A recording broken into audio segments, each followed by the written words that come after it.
اللہ اپنے عزت کے فضل و احسان سے آج سورۃ توبہ کو مکمل کیا گیا۔ سورہ یونس کی ابتدا سے لے کے انتہا تک اس کی تفصیل کی گئی اور سورہ ہود کے 4 رکوع کی تلاوت۔ اس اعتبار سے سوا پارے کی تلاوت میں 20 رکعت۔ سب سے پہلے جو سورۃ مکمل کی گئی اس کے 3 نام۔ ایک گزارش سامعین سے یہ جو اپنے سے آگے خلا کو پور کر سکتا ہے، للہ باللہ قرآن کریم کے درس کے اتنا قریب ہو کر رہے، اس کا شکر اللہ نصیب کرے گا، موقع پر اللہ عمل کی توفیق دے گا، اور ضرورت پڑے گی تو اللہ سجھا دے گا کہ شاید کا کیا۔ ایسے ہی جو ساتھی دوسرے ہال میں بیٹھے ہیں ان سے گزارش ہے کہ یہاں کافی خلا موجود ہے، اندر تشریف لے آئے تاکہ آپ کی زیارت ہو سکے۔ جو ساتھی اوپر ہال میں تشریف رکھتے ہیں ان سے بھی درخواست ہے کہ یہاں جڑ کے بیٹھیں گے، اللہ کی طرف سے رحمتیں نازل ہوں گی اور مسلمان مشترک ہو کر بیٹھتا ہے تو آپس میں محبتوں میں اضافہ ہو، اور یہ طالب صادق ہونے کی نشانی ہے۔ یہ تبہیری بات بھی۔ اس سورت کا پہلا نام سورۃ البراءۃ۔ قرآن کریم کی 114 سورتوں میں ہر سورت کے شروع میں بسم اللہ الرحمن الرحیم لکھا گیا ہے، لیکن اس سورت کے شروع میں بسم اللہ الرحمن الرحیم نہیں لکھی گئی۔ اس کی ایک وجہ یہ ہے کہ بسم اللہ کے اندر اللہ کی مہربانی کا ذکر ہے۔ اللہ کی 2 صفت، ایک رحمان ایک رحیم۔ رحم کرنے والا ہے، بہت مہربان ہے، اور یہاں چونکہ مشرکین پر عذاب، ان سے بیزاری، ان سے نفرت کا ذکر ہے تو یہ غضب خداوندی کی طرف اشارہ ہے، اس لیے یہاں بسم اللہ نہیں پڑھی جاتی۔ یہ پہلا جواب ہے۔ دوسرا جواب یہ ہے کہ جبریل امین جب قرآن کریم کی سورت لے کر نازل ہوتے تھے تو یہ بتاتے تھے کہ اس سے پہلے آپ کو بسم اللہ الرحمن الرحیم کو پڑھنا ہے، لیکن جب یہ سورت لے کر نازل ہوئے تو اللہ رب العزت نے جبریل امین کو بسم اللہ کا حکم نہیں فرمایا، تو جبریل نے بھی حضور علیہ السلام کو بسم اللہ پڑھنے کے بارے میں نہیں بتایا، اور چونکہ یہ کلام اللہ ہے تو اللہ رب العزت نے اس کی ایک ایک حرف کی تلاوت کی۔ تو جبریل علیہ السلام نے بھی تلاوت کی، ہر سورت سے پہلے اللہ پاک نے بسم اللہ پڑھی، اللہ پاک نے بسم اللہ نہیں پڑھی، جبریل امین نے بھی اس سے پہلے بسم اللہ نہیں پڑھی، اور جناب رسول اللہ صلی اللہ علیہ وسلم نے بھی بسم اللہ نہیں پڑھی، اس لیے ہم بسم اللہ نہیں پڑھتے۔ بعض علماء فرماتے ہیں کہ چونکہ سورۃ الانفال میں جہاد کا حکم اور اخیر کی ہجرت اور نصرت کا حکم اور اسی کا تتمہ اور تکمیلہ سورۃ التوبہ میں یہاں بھی جہاد کا حکم ہے، تو چونکہ دونوں صورتوں کے مضامین ایک جیسے تھے اس لیے یہاں بسم اللہ نہیں پڑھی گئی۔ خلاصہ یہ ہے کہ ہم جب قرآن کریم کی تلاوت کر رہے ہوں اس سے پہلے سورۃ الانفال ہے وہ مکمل ہوگی اور سورۃ التوبہ شروع ہوگی برات، تو بسم اللہ پڑھیں گے یا نہیں پڑھیں گے؟ بولو بھائی نہیں پڑھیں گے، کیونکہ اللہ پاک نے بتا دیا نہیں پڑھتے۔ ایک وجہ تو یہ ہے، ایک جواب۔ اس کو براءت کیوں کہتے ہیں؟ براءت کا ترجمہ بیزاری، نفرت ہے، جان چھڑانا ہے۔ اللہ رب العزت نے قاعدہ بتایا، سمجھنے کی ضرورت ہے، اور وہ یہ ہے کہ نبی کریم صلی اللہ علیہ وسلم نے مکہ مکرمہ میں 13 سال کی زندگی گزاری ہے۔ آپ نے اور آپ کے صحابہ اور صحابیات کے اوپر تشدد کے استبداد کے پہاڑ توڑے گئے۔ میں نے کہہ دیا، آپ نے سن لیا، جن کے اوپر ظلم ہوا ان کو ہمیشہ یاد رہا۔ پھر آپ ہجرت کر کے مکے سے مدینہ منورہ چلے۔ دوسرے سال میں بدر کی جنگ ہوئی، وہاں حکم تھا مکے میں کفو ایدیکم واقیموا الصلاۃ، نماز پڑھو، جہاد کی بات نہیں کرو۔ اپنے ہاتھوں کو روک کے رکھو، لڑنے جھگڑنے کا بھی ٹائم نہیں آیا. اس سیرت کا مضمون ہر مسلمان کے دماغ میں ہو تاکہ اپنے بچوں کو مسلمانوں کو بتائیں. پڑھنے سے پہلے کم از کم ہمیں اسلام کی ہسٹری معلوم ہو. مسلمان ہیں ہم، سب کچھ پڑھتے ہیں، لیکن قرآن کریم کی تفسیر، اس کی تلاوت، آپ صلی اللہ علیہ وسلم کی سیرت ہمیں شیطان پڑھتے ہم سب ہیں، لیکن یہ نہیں پڑھتے. اللہ نے توفیق عطا. درس کا مقصد یہ ہوتا ہے کہ تشنگی پیدا ہو، پیاس لگائیں، کیونکہ سب کچھ تو ہو نہیں سکتا. آپ صلی اللہ علیہ وسلم تیسرے سال میں احد کا مارکا تھا، جنگ احد ہوئی.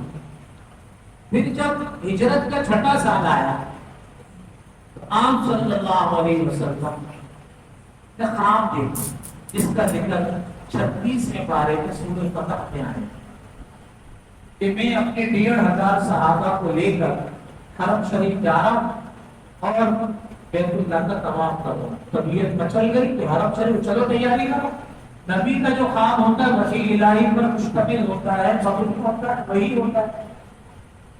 آپ جب حدیبیہ کے پاس پہنچے تو کفار نے آپ کو ضد میں اور سختی میں کہا اگر آگے جائیں گے تو خون خرابہ ہوگا، یہاں سے واپس جانا ہوگا.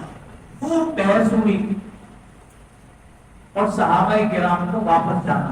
آپ علیہ السلام نے بتایا کہ واپس چلو اور آئندہ 3 دن کی اجازت. ایک بات تو یہ. پھر جب بحث بہت ہوئی تو خط و کتابت ہوئی. محمد بن عبداللہ لکھوایا، محمد بن رسول اللہ نہیں لکھوایا. بسم اللہ کا لفظ بیچ میں سے ہٹا دیا، بسم اللہ نہیں مانتے. 10 سال کی جنگ بندی کا معاہدہ ہوگا کہ کوئی کسی کو قتل نہیں کرے گا، لڑائی نہیں کرے گا. صحابہ کرام بڑے غصے میں صبر کا پیمانہ گھوم پیتے ہوئے واپس آئے.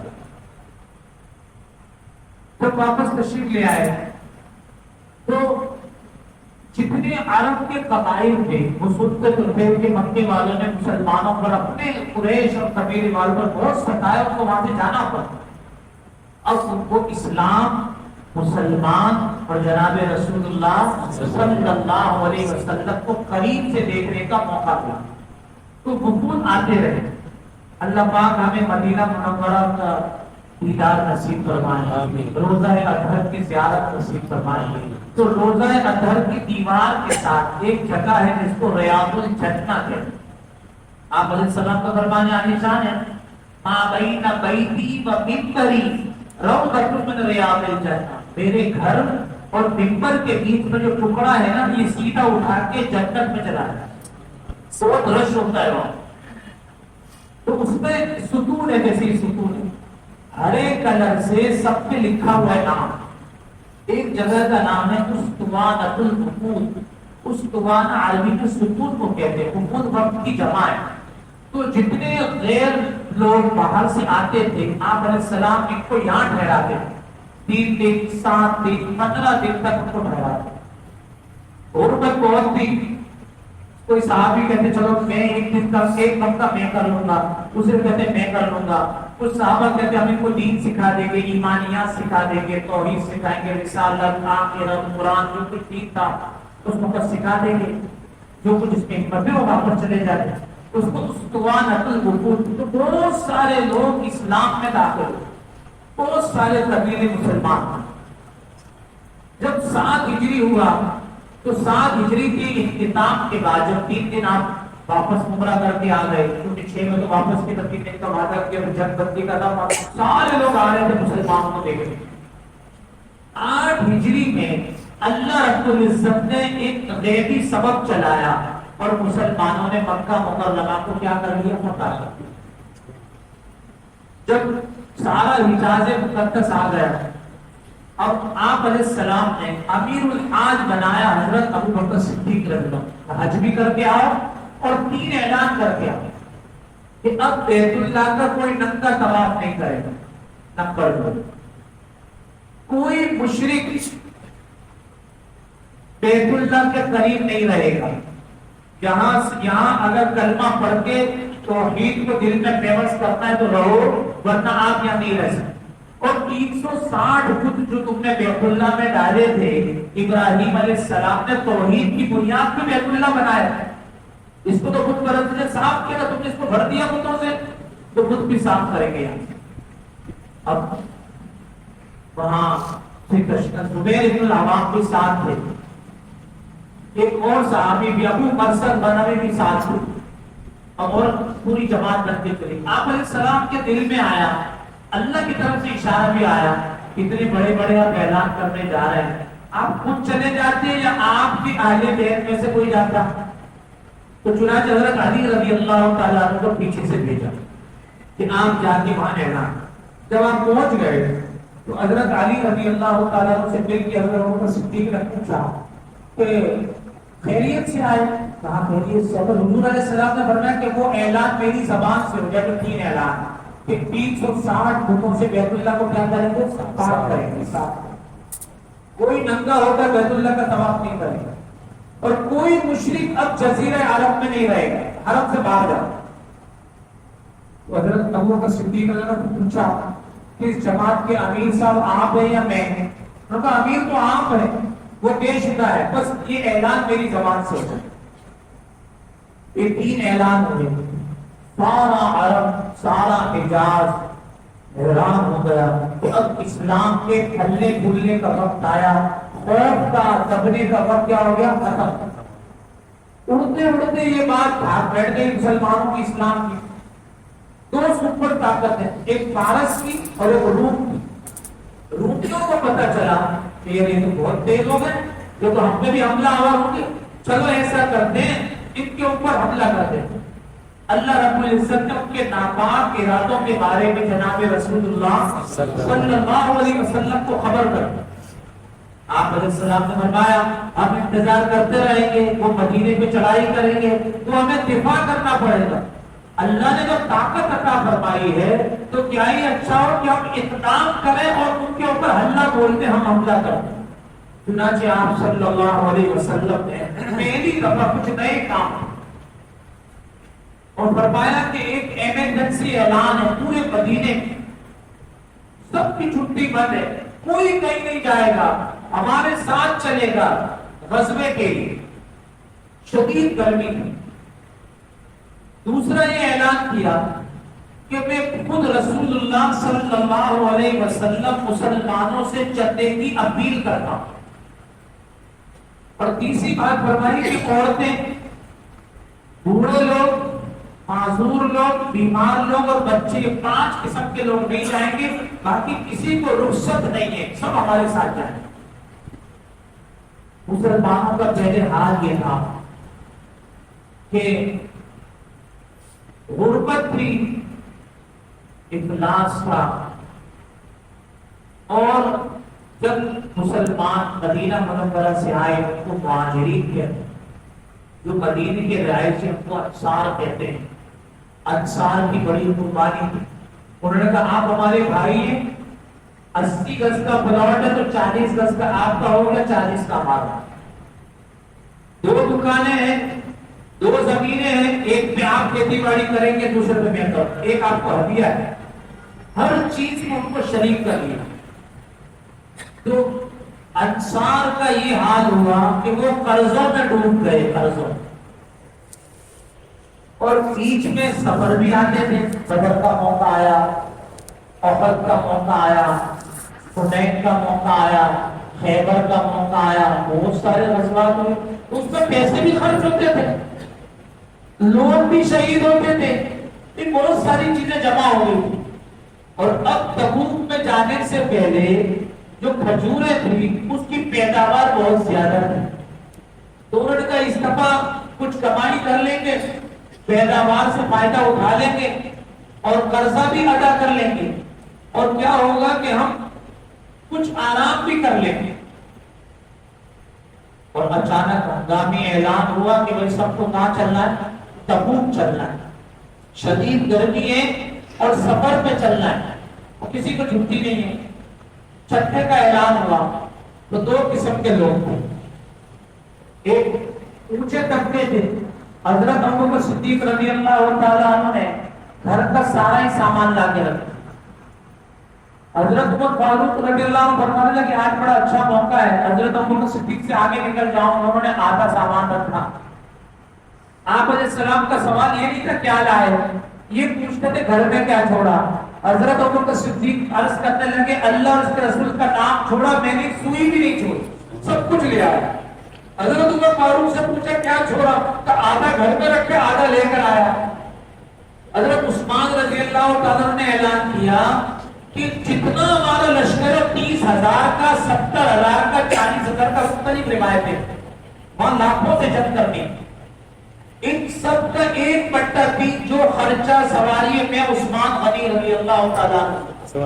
آپ علیہ السلام کتنے خوش ہوئے کہ جو اشرفیہ لے کر آئے تھے آپ اس کو الٹتے پلٹتے اور فرماتے اللہ عثمان سے اتنا خوش ہوا ہے کہ آج کے بعد کوئی عمل نہ بھی کرے پھر بھی حضرت عثمان غنی سیدھے جنتی.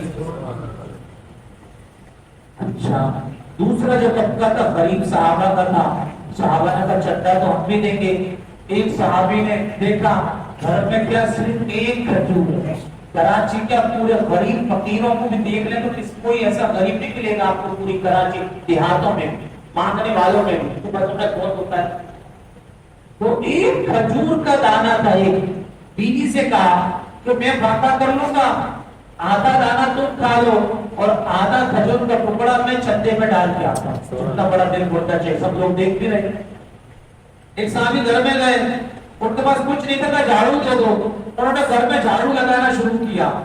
جو گندم کا بھوسا تھا اس کو جمع کیا، پرانی جو کھجوریں تھی وہ اس کی ایک مٹھی بنا کے چندے میں لے کر. تو جو منافقین تھے انہوں نے مذاق اڑایا، واہ یہ کیا بات ہو گئی، چندے میں یہ لا کے دیتے. ایک صحابی نے یہودی کیا مزدوری کی اور ایک مٹھی کے برابر جو کھجوریں لائے وہ لا کے چندے میں. پھر خلاصہ یہ کیے قافلہ یہاں سے چل پڑا. جب چل پڑا اور تبوک کی سرحد پہ جا کے بیٹھ گئے، اتنا روب پڑ گیا، اتنا دبدبا چھا گیا ان کے دلوں پر کہ رومی وہاں سے کچھ دن تک سامنے سامنے کھڑے رہے، لیکن لڑنے کی ان کی طاقت نہیں تھی. دم دبا کے بھاگ گئے اور اللہ نے خاموش فتح عطا فرمایا. اب وہاں سے جب واپس تشریف لائے تو بیچ میں ایمان افروز بڑے واقعات ہیں، وہ ابھی سنانے کا موقع نہیں ہے. خلاصہ قرآن کا مطلب ہے کہ قرآن سے دوستی کریں، اس کو سمجھے میرا پروردگار آپ سے کیا کہنا چاہتا ہے. تو آپ اس کو سیرت میں پڑھیں. مفتی شفیع صاحب رحمۃ اللہ علیہ کی معرفت القرآن اردو میں اس میں بڑے زبردست واقعات، بڑے واقعات پیش آئے. اب جب واپس تشریف لانے تو راستے میں اللہ پاک نے فرمایا کہ منافقین آئیں گے آپ کے پاس. تو وہ پہلے بھی آئے تھے اور انہوں نے کہا تھا کہ ایک نے کہا جد بن قیس نے کہ میں روم نہیں جا سکتا، روم کے لوگوں کا کلر بڑا گورا ہے اور میں جو فکری میں مبتلا ہو جاؤں گا، تو وہ اپنی عورتوں کو بھی ساتھ لائیں گے تو میں تو نہیں جا سکتا. ان کو پتا تھا کہ یہ لوگ کوئی واپس نہیں آئے گا، سب شہید ہو جائے. سپر پاور سے لڑنے جا رہے، یہ بہانہ کیا. کسی نے کیا بہانہ کیا، اتنا گنگنا اورا کہا، کچھ کہا. آپ صلی اللہ علیہ وسلم جب واپس تشریف لائے تو آپ علیہ السلام مدینے میں مسجد نبوی میں پہلے تشریف لاتے. جب سفر سے آتے تھے تو تشریف رکھتے تھے، 2 رکعت پڑھتے تھے. لوگ ملنے کے لیے آئے. منافقین نے جھوٹے آزار بیان کرنا شروع، قسمیں کھا کے انہوں نے بیان کرنا شروع. اب اس سورت کا ایک نام اللہ پاک نے فرمایا کہ جھوٹے ہیں، آپ ان کی بات سن لیں لیکن یہ جھوٹ بولتے ہیں، کیونکہ پول کھولنے کا وقت آ گیا تھا. بہت عرصے سے یہ ایمان کے پردے میں چھپے ہوئے تھے، اللہ نے ان کا پول کھول دیا کہ منافقین کا یہ حال. آپ صلی اللہ علیہ وسلم نے پوچھا وہاں کہ کعب بن مالک نظر نہیں آ رہے، ہلال ابن امیہ نظر نہیں آ رہے، مرارہ ابن ربی نظر نہیں آ رہے. مختلف قسم کی باتیں ہوئی. پھر واپس آئے، لوگوں نے کہا کہ لوگ جھوٹے پروپیگنڈے کرتے ہیں، آپ بھی کوئی بات بنا دینا.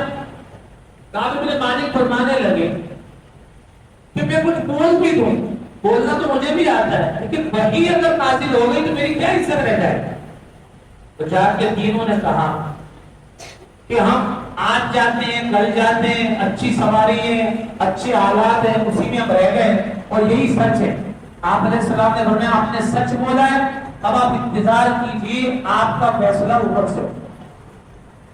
صحابہ میں اعلان کر دیا کہ کوئی ان کو سلام نہیں کرے گا، ان کے سلام کا کوئی جواب نہیں دے گا، وہ مستقل مسئلہ ہے۔ اور یہ حال تھا صحابہ کرام کا کہ مدینہ منورہ کی کشادہ زمین ان پر تنگ ہو گئی۔ آپ علیہ السلام نے فرمایا کہ کوئی کسی سے چھوٹ چھٹاؤ کی زندگی گزارے اور تعلق چھوڑ دے 3 دن تک، تو اللہ رب العزت فرشتوں سے فرماتے ہیں کہ ان کی نیکیاں آسمان پہ لانے کی ضرورت نہیں ہے۔ شب قدر میں اللہ پاک سب کی مغفرت فرماتے ہیں، لیکن جن سے انبن ہوتی ہے، جو قدر اس کا منہ نہیں دیکھنا چاہتا، اللہ فرماتے ہیں ان کو چھوڑ دو حتی یصلحا، یہ صلح کریں گے تو میرے پاس پھر مغفرت کی بات ہوگی، ورنہ نہیں ہوگی۔ یہاں علیہ السلام نے فرمایا مدینے میں کوئی سے بات نہیں، کیوں؟ اللہ کی طرف سے حکم تھا۔ ایک مسئلہ یہ تو یہ غزوہ تبوک کا اور واپسی کا 50 دن تک سوشل بائیکاٹ ہو، 50 دن کے بعد وعلی الثلاثۃ الذین خلفوا کے ذریعے اللہ پاک ان کی توبہ قبول فرمائی۔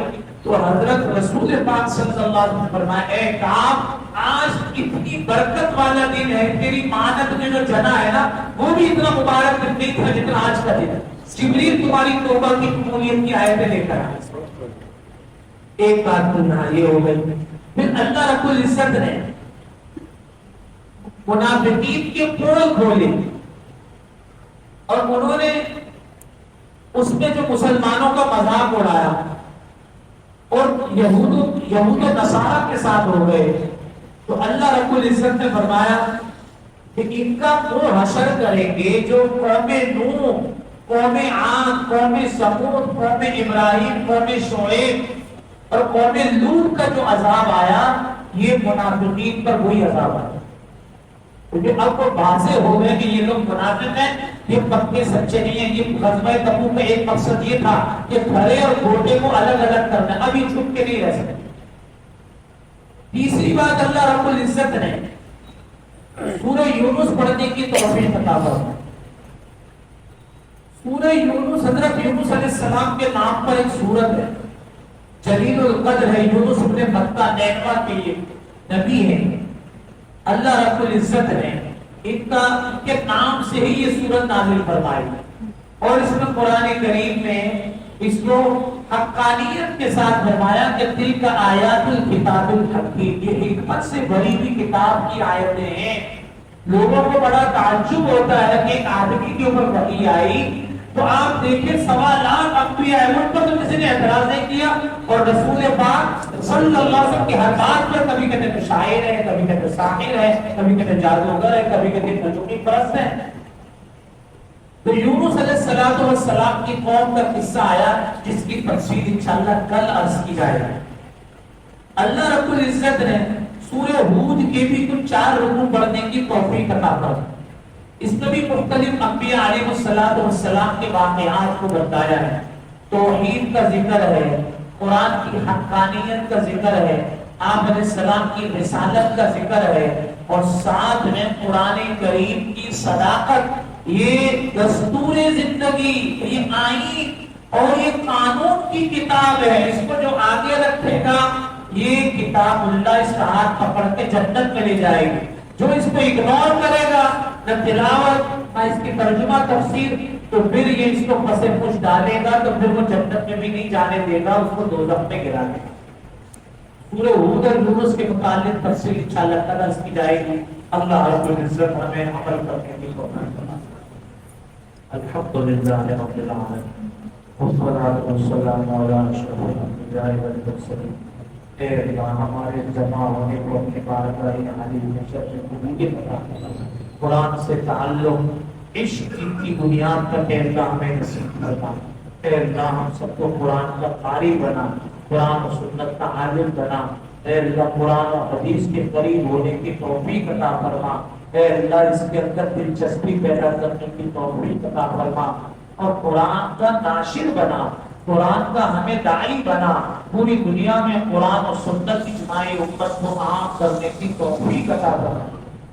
جتنے مسلمان اس مبارک مہینے جس میں رحمت خداوندی 24 گھنٹے اس رحمتوں کی اور مغفرتوں کی بارش ہو رہی ہے، نمازوں سے روزوں سے دور ہے، اے اللہ ہمیں ان کی فکر کرنے کی توفیق عطا فرما، ان کو متوجہ کرنے کی توفیق عطا فرما، اور ہمارے جو لمحات ضائع ہوتے ہیں اے اللہ یہ آخری پہلا اشرف کنارے کو لگنے والا ہے، اے اللہ ہمیں ہر لمحے کو قیمتی بنانے کی توفیق عطا، رمضان المبارک کو وصول کرنے کی توفیق عطا، صلی اللہ وسلم علی سیدنا محمد وعلى آلہ وصحبہ اجمعین۔